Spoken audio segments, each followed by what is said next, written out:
اتجاه المدن المحتل فنسأل الله العظيم السداد والتمكين للمجاهدين. المقاومة الآن داخل الأراضي المحتلة في الضباط مواكب. قبل قليل من السيطرة على منظومة رصد ومراقبة تحديدا مقابل ناحية السلام. On the morning of October 7th, more than 1,000 fighters from Hamas broke through the 20-foot-high barrier that has long separated Israel from Gaza's civilians and the militants of Hamas. A $1 billion upgrade in 2021 outfitted the barrier with what Israel said were cutting-edge surveillance tools, a deep underground concrete layer to block Hamas tunnels, and remote-control machine guns above ground. Israeli officials hailed the new wall. ומציבים קיר ברזל, בטון וסנסורים בינו לבין תושבי הדרום. The surprise attack on October 7th was the deadliest single assault in Israel's history. Israel's government has pledged to investigate the catastrophe, which many security analysts have rated the nation's worst intelligence failure. We didn't believe that Hamas had this capability, and so we didn't see it coming. So how and why did Israel's vaunted defences fail, allowing Hamas to pull off its shocking assault? To answer that question, the Washington Post analysed hundreds of videos and photos posted on social media, including visuals of the attack and the preparations that preceded it. We examined maps and planning documents recovered from slain Hamas fighters, reviewed videos and audio recorded by militants' body cams and Israeli security cameras, and spoke to witnesses. Our reconstruction shows how Hamas fighters quickly neutralized key parts of the so-called Iron Wall, exploiting vulnerabilities created by Israel's dependence on technology and remotely monitored surveillance equipment. Videos of militants training to attack mock-ups of Israeli compounds had been posted to social media months earlier and were visible to all. We took the visual evidence from October 7th and mapped it across southern Israel and inside the Gaza Strip. We used the position of the sun to estimate when key events occurred. We located footage from 14 breaches determining where they occurred, from the Erez crossing in the north to Kerem Shalom in the south. Israel says there were around 30 breaches in all.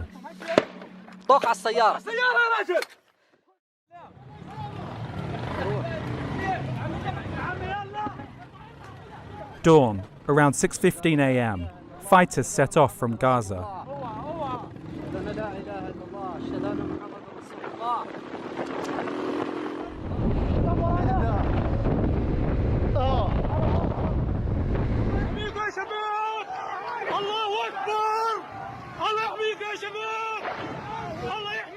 People along the road cheer them on.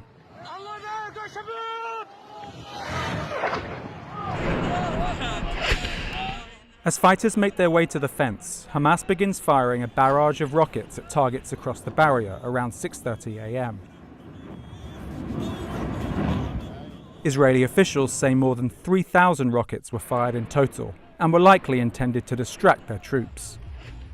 Israelis are observing a week-long religious holiday. The country's military has recently been shifting troops to the West Bank amid growing unrest. Text messages between residents of one kibbutz show their assumption that the rockets are a routine irritant rather than anything more serious. In one video, Hamas reconnaissance fighters paraglide over the barrier under the cover of the rockets.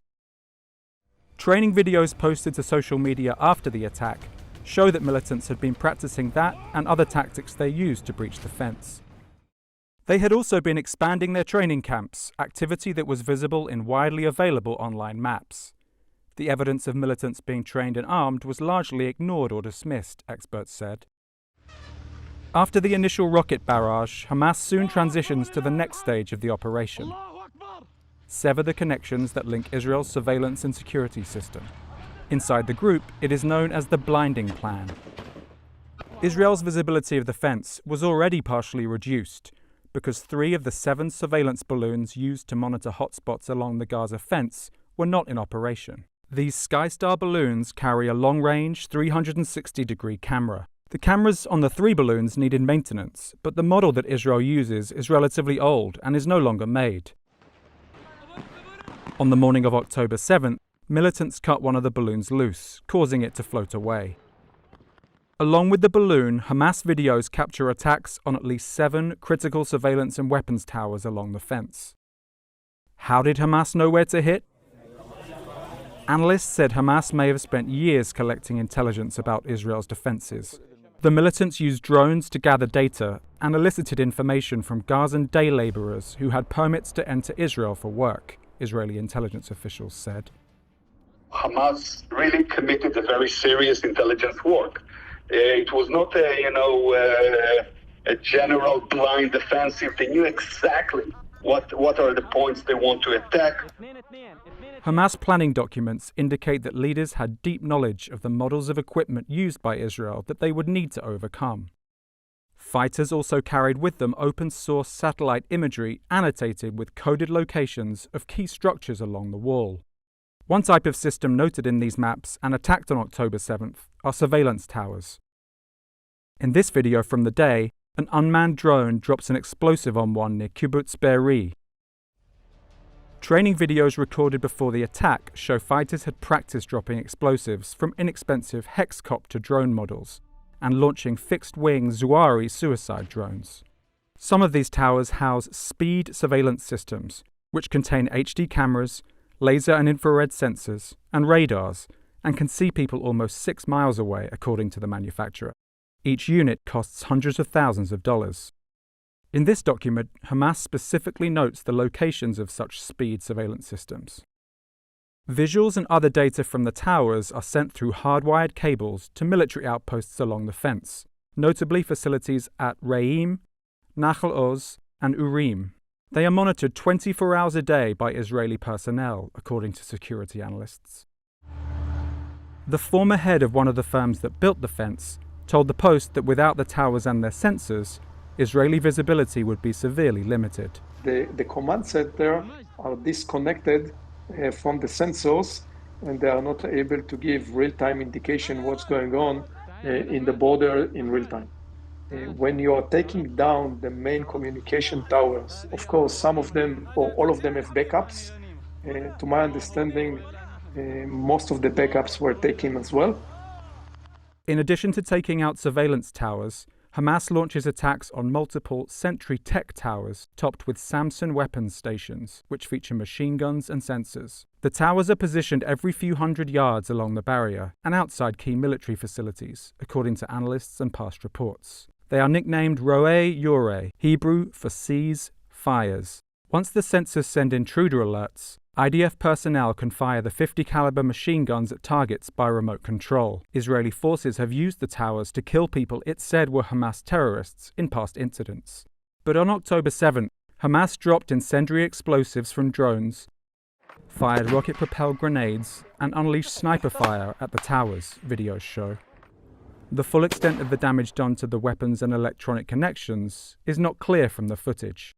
Several of the towers are marked on maps recovered from Hamas fighters and first published by NBC News. The Post verified videos of at least 2 of the towers in these maps being attacked. This tower, located beside a reservoir at the fence near Kfar Aza, was attacked twice by Hamas drones. Improvised incendiary explosive devices with fuses were dropped on its camera and beneath its weapon system. Video released by Israel shows that in at least one instance, observation soldiers were able to use a weapons tower to disrupt a dozen or so Hamas fighters approaching the fence near Kisufim.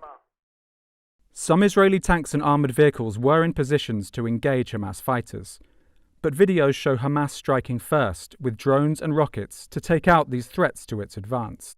The drone maneuver used on October 7th was well practiced, according to this training video filmed before the attack.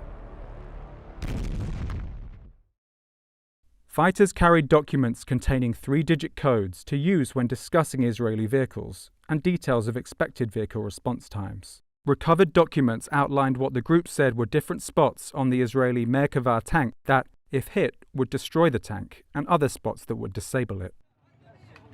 Several fighters carry anti-tank rocket-propelled grenades, which, according to this document, can be used to penetrate the armor of the Israeli tanks.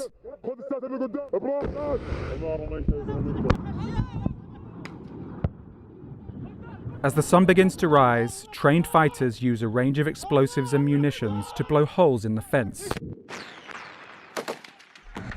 and concrete barriers in multiple locations. It takes them only minutes. In Be'eri, fighters are seen propping up an anti-tank mine beside the fence while they fix other explosives to the wire. Another team appears to detonate explosives through a so-called strip and frame charge, closely resembling a device seen in a Hamas training video filmed earlier. This is the breaching device. Following the attack, Israel said it had also recovered blocks of plastic explosives from Hamas casualties. By sunrise, around 6:40 a.m., in all 14 breach locations captured on video reviewed by the Post, Israel's defences appear to have crumbled. Fighters stream through, some in vehicles, others on foot. Most do not come under fire. There is no sign of Israeli personnel. In these locations, defense has failed. The first waves of what the Israeli government estimates will be 3,000 militants quickly pass through. The stage is set for a massacre. More than 1,200 Israelis were killed on October 7th, according to Israeli authorities, as militants overran military sites and kibbutzes and rampaged through a music festival. Around 240 were taken captive and brought back into Gaza, Israel said. Within hours, Prime Minister Benjamin Netanyahu declared that Israel was at war. The Israeli retaliation has been catastrophic for Palestinian civilians. A bombing campaign and ground invasion of Gaza has so far killed more than 11,000 Palestinians, including more than 4,500 children, according to the Gaza Health Ministry. The death toll rises daily. The failure laid bare by the Hamas attack has set off furious recriminations inside Israel. Stunned Israelis are now demanding Netanyahu's resignation and accountability for their security establishment's failure.